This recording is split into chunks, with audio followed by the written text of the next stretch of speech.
వైవస్వత మన్వంతరంలో మనం ఉన్నాం ఇప్పుడు. వైవస్వత మన్వంతరే కలియుగే అని.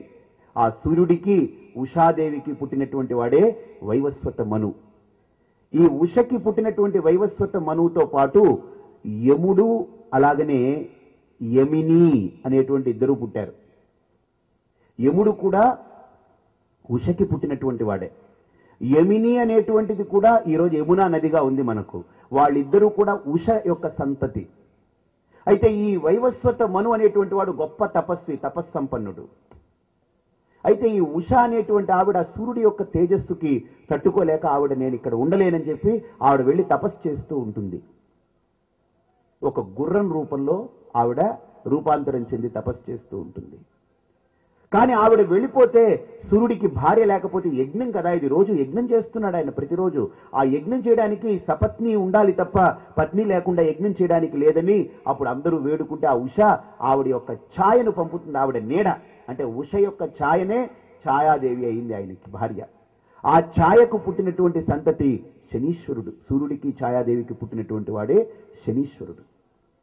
కాబట్టి ఛాయా మార్తాండ సంభూతం అక్కడ ఆయన రాహు.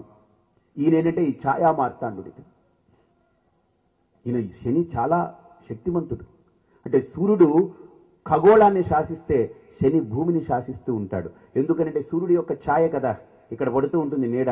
కాబట్టి ఇక్కడ ఎక్కడ నీడ ఉంటే అక్కడ శని ఉన్నట్టే అర్థం. కాబట్టి గుర్తుపెట్టుకోండి, ఎండని మనం ఇష్టపడకుండా ఊరికి గొడుగుల కింద ఉన్నామంటే శని కింద ఉన్నట్టే. ఆ గొడుగు కూడా చూడండి నల్లగా ఉంటుంది, తెల్లటి గొడుగు ఎవడు వాడడు. ఇదే శని, సింపుల్. కాబట్టి ఇక్కడ ఆ ఉషకి కలిగినటువంటి సంతతిలో ఈ ఛాయాదేవి ఏం చేస్తుందంటే తనకు పుట్టినటువంటి కొడుకుని బాగా చూస్తూ, అక్కడ మళ్ళీ కొద్దిగా సవితి తల్లి పోరు చూపించారు కొద్దిగా. ఆవిడ ఏం చేస్తుందంటే యముణ్ణి ఆ యమినిని పెద్దగా పట్టించుకోదు. ఏదో కొద్దిగా ఘర్షణ కలుగుతుంది వాళ్ళకి కలిగితే యముడు ఆలోచించి సూర్యుడి దగ్గర చెప్తాడు, నానా ఈవిడ మా అమ్మ అనేటువంటిది అనుమానంగా ఉంది, ఎందుకంటే నా కన్న తల్లి ఇలా తిట్టదు, ఆవిడ ఇలా చేయదు అని అంటే సూర్యుడు కూడా ఆలోచించి వెంటనే దాని మీద దీర్ఘంగా ఆలోచించి చూస్తే ఉష కాదు, ఛాయా ఉష. అప్పుడు వెంటనే సూర్యుడు ఈ ఉష ఎక్కడుందో వెతకడానికి వెళితే అప్పుడు ఈయన కూడా గుర్తిస్తాడు. ఈయన యొక్క కాంతిలో ఆవిడ ఎక్కడ కనపడదు, గుర్రపు రూపంలో ఉంటుంది. అప్పుడు వెంటనే ఆయన గుర్తించి ఓహో గుర్రం రూపంలో తపస్సు చేసుకుంటుందని ఈయన కూడా మగ గుర్రంగా వెళతాడు. ఆ రకంగా వెళ్ళినప్పుడు వాళ్ళిద్దరికి కలిగినటువంటి సంతతినే మనం అశ్విని దేవతలని అంటారు. ఆ రకంగా పుట్టారు వాళ్ళు. అక్కడి నుండే ఆయన కూడా గుర్రం రూపంలో ఉన్నాడు కాబట్టే వాజసనేయం అనేటువంటి శృతి, వాజసనేయ శృతి కూడా వచ్చింది. అంటే శుక్ల యజుర్వేదం ఏదైతే ఉందో అక్కడి నుంచి వచ్చింది ఆయన వల్ల. కాబట్టి శుక్ల యజుర్వేద కర్త సూర్యుడు. కాబట్టి అటువంటి సూర్యుడికి వచ్చినటువంటి సంతతి వైవస్వత మను. అందుకనే ఇక్కడ ఏమంటామనంటే మనం వివస్వత అపత్యం పుమాన్ వైవస్వత. ఈ వివస్వతుడు అంటే సూర్యుడికి పుట్టినటువంటి వాడు వైవస్వతుడు. ఆ వైవస్వతుడికి సూర్యుడు ఇచ్చాడట ఈ విద్యని. ఇమం వివస్వతే యోగం ప్రోక్తవానహం అవ్యయం. కృష్ణుడు అంటున్నాడు ఇక్కడ, నేను అర్జున ఇప్పుడు నీకేదో చెప్పాను, భగవద్గీత రణరంగంలో చెప్పాను అనుకోకు. ఈ యోగాన్ని, ఈ జ్ఞానాన్ని నేను వివస్వతుడికి చెప్పాను, సూర్యుడికి. సర్గాదౌ సృష్టి పూర్వం చెప్పాను అతనికి. ఆ జ్ఞానాన్ని ఇచ్చి ఈ సృష్టి చేయమన్నాను. వివస్వాన్ మనవే ప్రాహ. ఆ వివస్వతుడు తన యొక్క కొడుకుకిచ్చాడు, వైవస్వత మనువుకిచ్చాడు. ఆ వైవస్వత మనువు తన కొడుకుకిచ్చాడు. ఎవడు? ఇక్ష్వాకుడికి. మనురిక్ష్వాకవే బ్రవీత్. అంటే ఇప్పుడు మనం ఈరోజు ఉన్నటువంటి కల్పం ఏంటనంటే వైవస్వత మన్వంతరం, శ్వేతవరాహ కల్పంలో మనం ఉన్నాం. అంటే శ్వేతవరాహ స్వామిగా పుట్టారనమాట, ఆవిర్భవించారు శ్రీమన్నారాయణుడు ఇది ఇక్కడ ఈ కల్పంలో. కాబట్టి ఇక్కడ మనం వైవస్వత మనువు యొక్క కాలంలో ఉన్నాం. మనకు 14 మంది మనువులు కనుక అయితే బ్రహ్మగారికి ఒక పగలు, మళ్ళీ ఇంకో 14 మంది మనువులు కనుక పోతే బ్రహ్మగారికి ఒక రాత్రి.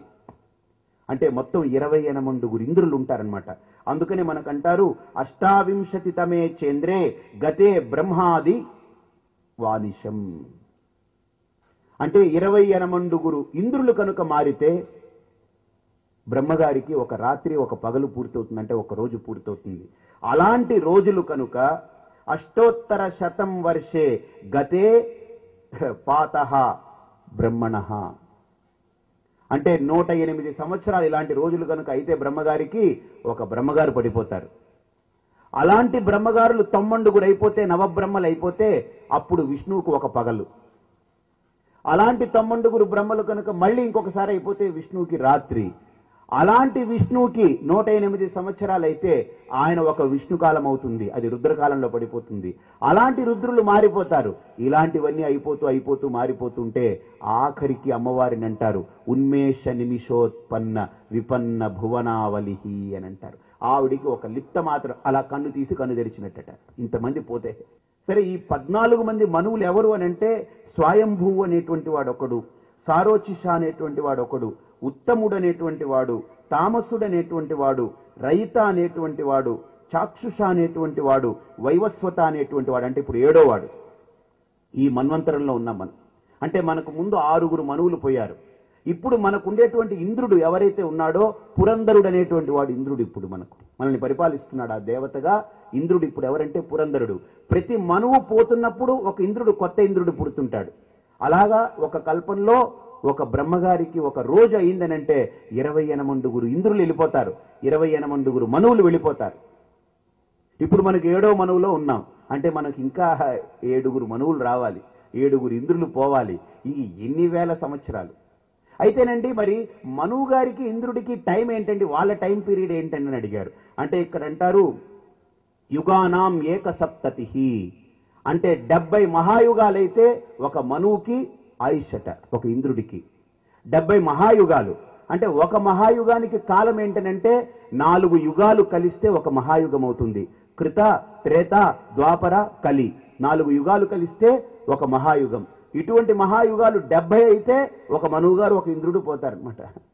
ఏమంటే మహాయుగానికి వయస్సు ఏమిటని అడిగితే కలియుగానికి ఆయుష్ 4,32,000 సంవత్సరాలు.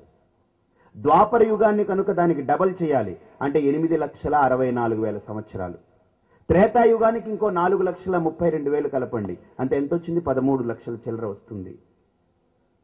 కృతయుగానికి ఇంకో 4,32,000 కలపండి, దగ్గర 17 లక్షల చిల్లర ఎంతో వస్తుంది. అంటే ఈ 4 యుగాల్ని కలిపితే ఎంత వస్తుందంటే 43,20,000 సంవత్సరాలైతే ఒక మహాయుగం. ఇటువంటి 43,20,000 సంవత్సరాలతో 70 సార్లు అయితే ఒక్క మనువుకి కాలం. అటువంటి మనువులు ఇప్పటిదాకా 6 అయ్యారు, ఇప్పుడు 7వ వాడు. ఈ 7వ వాడికి కూడా ఏంటనంటే ఆద్య బ్రహ్మణః. మనం ఇంకా మొట్టమొదటి బ్రహ్మలో ఉన్నాం. 8 బ్రహ్మలు ఉన్నారు ఇంకా లైన్లో. ఇదేమిటిది, ఎక్కడికి పోతుంది ఇది? కాబట్టి ఇలాగా ఇంతమంది మనువులు ఉన్నారు మనకు. కాబట్టి ఇప్పుడు మనం వైవస్వత మన్వంతరంలో ఉన్నాం. అటువంటి వైవస్వత మన్వంతరము మనకు ఈరోజు ఆయన ఇక్ష్వాకుకి చెప్పాడట ఆ యోగాన్ని. ఆయన విని, ఇక్ష్వాకుడెవరు?